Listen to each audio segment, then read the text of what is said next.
Եթե ձեր երեխեքը գնում են այդ դասատուներին չեն ենթարկվում, հələ մի բան էլ դասերը հարամում են, ամեն ինչ անում են, որ դպրոցից հեռու մնան, դուք պիտի հպարտանաք ձեր երեխեքով։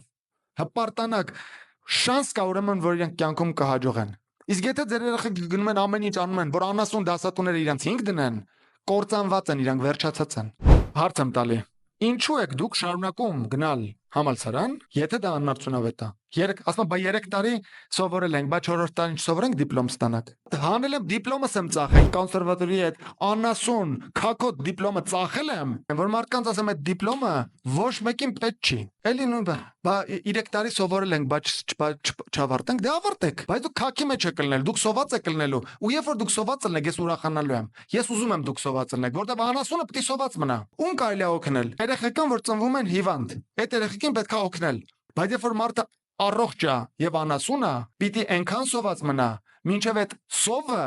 մի քիչ իր անասունությունը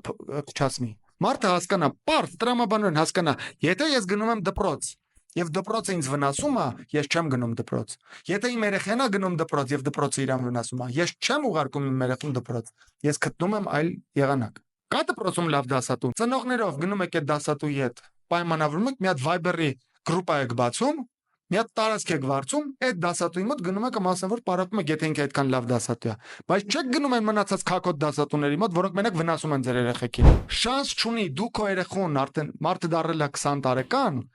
1% շանս չես թողել, որ ինքը իր կյանքում որևէ արդյունքի հասնի։ 1% շանս չկա։ Եթե ձեր երեխեքը փախնում են դասերից,